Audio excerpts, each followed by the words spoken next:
What are the best brain retraining exercises to do for anxiety or mood swings or fatigue? How do you do brain retraining? What is brain retraining? What's the deal with brain retraining?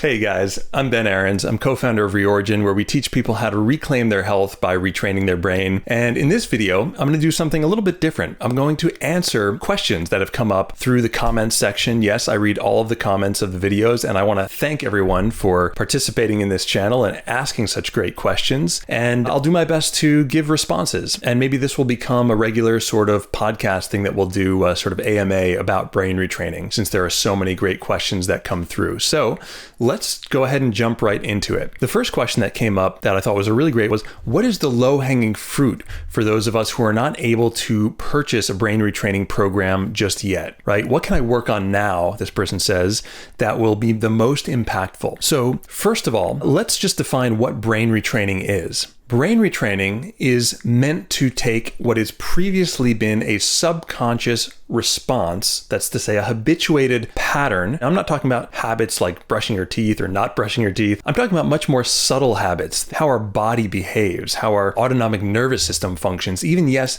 how our inflammatory processes and our immune system functions. And these are things that normally are not necessarily under our direct control, but through brain retraining types of interventions, we have learned, and the neuroscience now shows, that you can actually have far more control over regulating these processes than was ever thought possible before. So brain retraining is basically the process of learning how to self-regulate these previously thought to be involuntary control mechanisms. So if you're experiencing something like chronic fatigue or any condition where there's maybe ongoing stress or inflammation and you just feel dysregulated, there are a few things that we can understand, and there's a few simple things that you can do even prior to being able to join a brain retraining program. I will preface this by saying stick around, stay tuned to this channel, because one of my biggest goals is to democratize self-healing and democratize brain retraining. That's basically to say to share as much value as I can with you. Now, the reason why brain retraining programs exist is because there is a fair amount of nuance that goes into training the brain. Just like anything worth doing, it requires understanding and practices. And so it is very, very convenient and valuable for a lot of people to have a program that really systematically walks you through these steps, how to implement them, and even beyond that has support like coaching or a community that can really help you to stay consistent with using brain retraining exercises. So back to the low-hanging fruit, what are the basic things that we can do? Basically, brain retraining boils down to 3 simple steps. Step 1 is to take an inventory of and identify a current brain or bodily state that is not what I call advantageous to healing. How do we know if a state is advantageous to healing? What does that mean? Basically, if you're feeling at ease, calm, relaxed, our nervous system is now in the parasympathetic state. This is a state that is efficient and is optimal for self-healing and self-regulation. Now, oftentimes, if you want to go to my How to Regulate a Dysregulated Nervous System video, I'll link that above, our nervous system can get trained, in a sense, to stay in the sympathetic state. That's the arousal, fight or flight kind of state. And when we're in that place, now the nervous system is no longer really operating efficiently. Our body's resources are sort of misallocated toward fight or flight responses, and it doesn't really set the stage for our body's natural healing propensity to occur. So the aim of brain retraining is to really phase shift reliably from the sympathetic dominant state to the parasympathetic state, and then to practice that over and over again with respect to the things that are challenging you, so that it sort of ends up in a way inoculating us from those challenges. Our brain and body start to decouple the response from the trigger or the substance or the thought or the event that is causing those types of responses. Now, I know there's a lot going on here, but essentially back to the 3 aspects. Number 1 is to identify where you currently are. Are you in that more sympathetic state or parasympathetic state? Number 2 is we need some mechanism of interrupting the state. So oftentimes in brain retraining programs, there will be a pattern interrupt of saying the word stop or pause or something like this. And we have a sort of unique one that includes a somatic-based experience in Reorigin. But anything you can do, it can be snapping your fingers, clapping your hands, telling yourself, kind of like Neo in the Matrix when the bullets came flying his way, no, not going to go down that road. Consciously intervening to take a step back from whatever's happening is the second step. And the third step is to ultimately replace your current pattern, specifically your current feeling that you have in your body, with one that is more what I call pleasant in the present. So a great way to start this is to simply ask yourself a question that we don't really ask ourselves often enough, in my opinion, which is, how do I want to feel? In any given set of circumstances, we always have the option to pause and ask ourselves, how do I want to feel? And then you can kind of run through those first three steps. You can take an inventory. Well, how do I feel right now? Okay, I'm going to take a step back and interrupt it. And then when you have the answer to that question of how do I want to feel instead, maybe for you, it's calm. Maybe it's excited. Maybe it's enthusiastic. Maybe it's just chilled out, whatever it might be for you. Then the next step is, what can I do to feel that way more often of the time? Maybe if it's calm, it's just taking a few deep breaths. Maybe it's getting outside and going for a walk in nature. Maybe it's just looking at a picture or watching a YouTube video of a walking tour of a city that you've never been to before. There's so much that we can do to get ourselves into a particular state. And again, I'll encourage you to stay tuned to this channel because I'll be sharing a lot more of these techniques. And for right now, you can check out the video on limbic system retraining exercises 101, as well as how to regulate a dysregulated nervous system for some of these little sort of pattern interrupts. But basically, those are the three things. It's really identify, interrupt, and replace the pattern through all of these different sorts of conscious means that can be very personalized to you. Okay. The next question was, this was about a recent video I posted on how to break free from trauma loops. The question is, if we're trying to break free from trauma loops, is this escaping from negative stress? Won't it just come back, right? The goal, this person says, I want to take it out from the roots, not escape from it. This is a really good question and a very important distinction here, which is that when we're doing brain retraining, we are actually doing the opposite of escaping. By identifying and becoming aware of something, we are, for many of us, for the first time in our lives, shining the spotlight of awareness onto what's previously been a subconscious process. So what we're actually doing is not escaping, but we're exposing ourselves to the challenge. Now, here's the key. The goal, again, of brain retraining is to decouple the thought or the challenge, whatever that is, from the visceral experience that we have in relation to that. So we gradually, at Reorigin, we use a system called gradual exposure, also referred to in some places as systematic desensitization or incremental training. But basically the idea is that you gradually start to close the gap. We expose ourselves to a little bit of the thing that is challenging us, and then we gradually start to close the gap between us and that thing. That's to say, maybe at first we just imagine it for a second, and that's enough exposure. And then we practice any of these different self-regulation types of tools that I mentioned and that you can find in our program and some on this channel as well, to bring ourselves back to a more calm, neutral state. And then maybe we go back to exposure for a little bit longer. We imagine it in a little bit more detail, or if it's something more tangible, then we can interact with it or engage with it. But the idea is to try and maintain this feeling of calm, relaxation, and control within the body. So is brain retraining ultimately, or breaking these sort of trauma loops, just escaping or avoiding, and won't they come back? No, it is actually gradually exposing ourselves to it, and in doing so, inoculating ourselves by changing consciously our response, how we interact with it. And yes, it does take time. This doesn't happen overnight. These neural pathways associated with these loops are very ingrained because every time we don't interrupt them, they actually can become reinforced. Now, the cool thing is that when we do brain retraining and we do it consciously, just doing it a few times will far outweigh all of those times that we let it slip by. So I know this is one question that comes up a lot as well. It's like, oh, what if I failed to challenge that thought, or I didn't break it? Did it undo all of the progress that I made, or undermine that progress? And the answer is absolutely not. Fortunately, our brain is very neuroplastic. And when we apply a specific training technique, we can actually create a new pathway far more efficiently than those ones that are just being created unwittingly. One example of this is, imagine you're trying to change your posture, but you're sitting in a chair like most of us are, maybe at the computer, for 8 hours a day.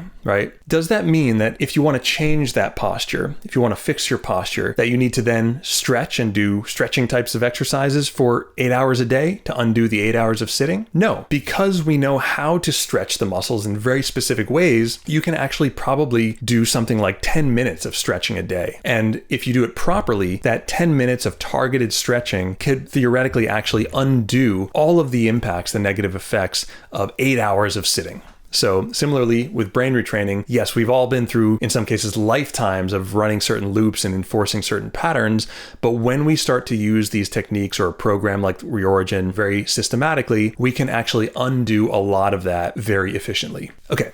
So the next one was I'm going to lump these two together. There was one question on how does brain retraining work for anxiety, and the other one on how does brain retraining work for PTSD and also mood disorders, where we experience a lot of pendulum swings in our mood. So I will say that part of the aim of brain retraining is a reduction of this total stress load that can build up in the nervous system, what's so-called the allostatic load. And one of the things that we notice is that simply by reducing that total load of tension in the system, we start to feel a little bit more even keel. Another thing that we learn when we practice brain retraining is how to transcend some of these fluctuations, whether it's feelings of agitation or anxiety or depression or fear or worry. We normally go through life thinking that we only have two options, right? We encounter discomfort, anything that we don't want. Either we have to push against it, that's to say we try and stop it, we resist it, or we feel like we're just helplessly being pulled along for the ride. And it's usually a ride that we don't want to go on, right? Especially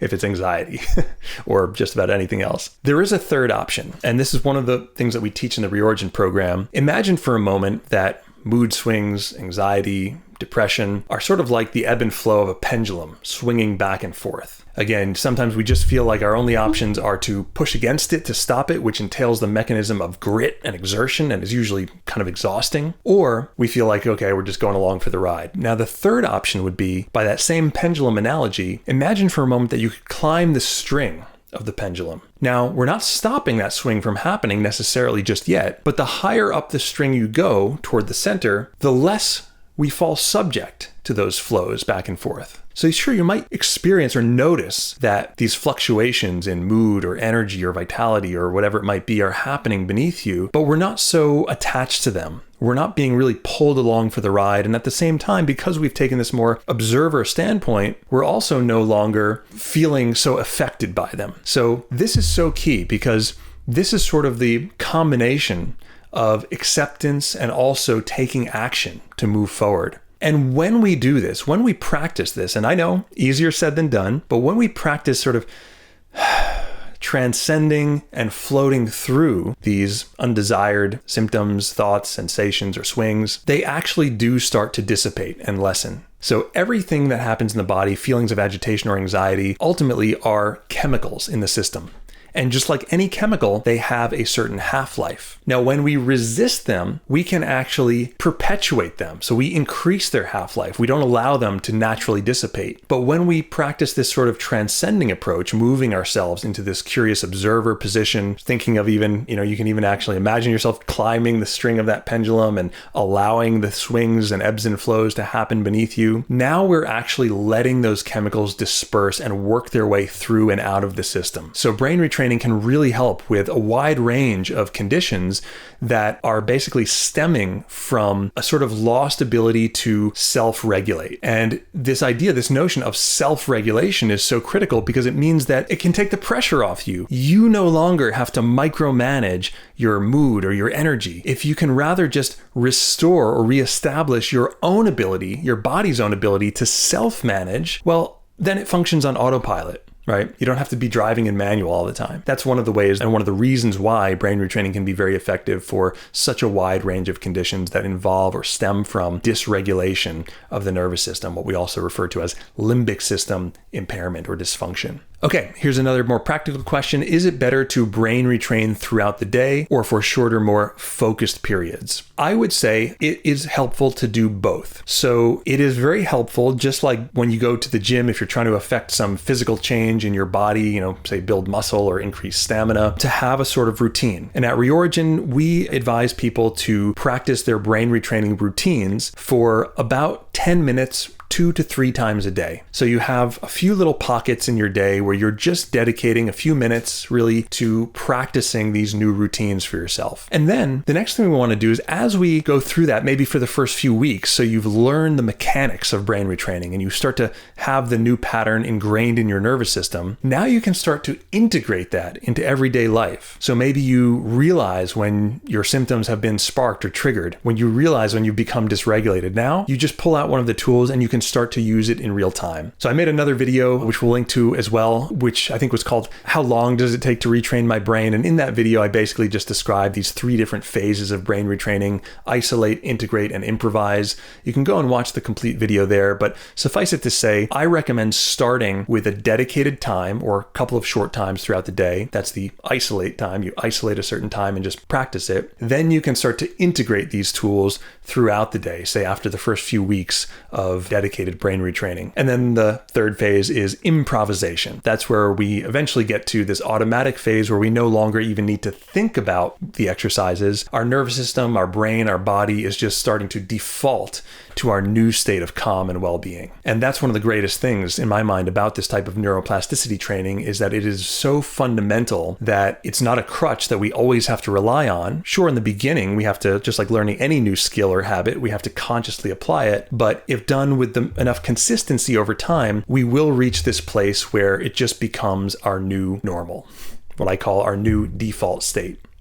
Okay, I'll end this one with the last question for this round. And this is, what's my take on alternative therapies like acupuncture, EMDR, tapping, and so forth? Are they compatible with brain retraining? This is a question that comes up a lot in our community as people who are conscious seekers. Just about everyone who finds their way, I think, to a channel like this or a brain retraining program has probably tried a lot of different things. And so part of the condition of hyperarousal is that our brain always wants to solve the problem. Rightfully so, right? So we're always on the lookout for more tools and techniques. And that's great. There's a lot of helpful things out there. We're certainly swimming in a sea of information. But for those of us who are on high alert and have this sort of limbic system hyperactivity, there's a point at which it can start to turn on us in a way. It can curl back inward. And searching for more tools and techniques can actually become a stressor. Again, this is one of the reasons why it's so nice to have a brain retraining program, which is curated, created by experts,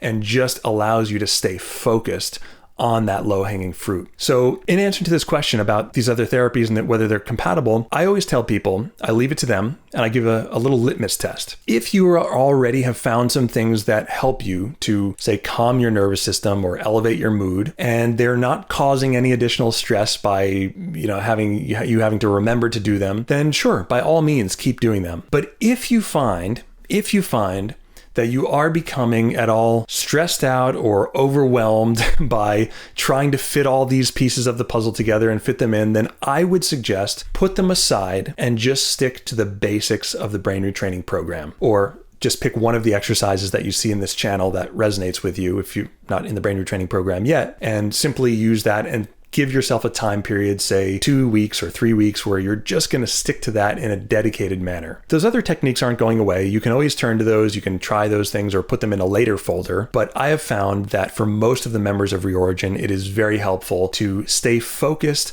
and consistent on just doing the few things that we know give a positive effect. I'll end this one with one of my favorite quotes about consistency by Bruce Lee. He said, "I don't fear the person that practiced 10,000 different kicks. I fear the one that practiced one kick 10,000 different times." So let these exercises and this brain retraining program be that one kick that you practice 10,000 times. Get it to the point where it's automatic, where it's improvisational, and you will see a world of difference. So I hope you found this helpful. If you have more questions about brain retraining or limbic system retraining, retraining, please leave them in the comments below. And I'm assuming I'll do more of these brain retraining Q&A type videos. So yeah, let me know what you found helpful. If there's anything that needs more or less explanation, I'm a rambler. And if there's any other questions that come up, please drop them in the comments below, and I'll look forward to seeing you in the future video.